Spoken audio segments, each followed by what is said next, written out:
мафија ради и прашува што мислиш за монохидрат и колку долго да се користи.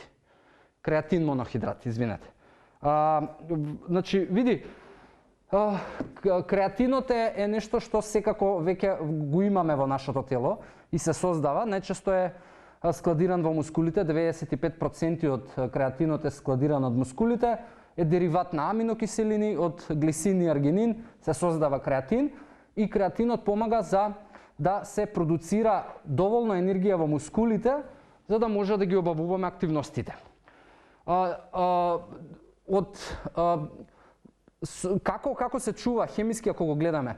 Во мускулите се чува како фосфокреатин и кога ти суплементираш, практично возможуваш во телото создавање на повеќе енергија, односно на повеќе аденозин трифосфат или АТП, бидејќи тоа е валутата енергетска која што практично ние ја чувствуваме како енергија и сила за да подигнуваме работи, да имаме подобри спортски перформанси.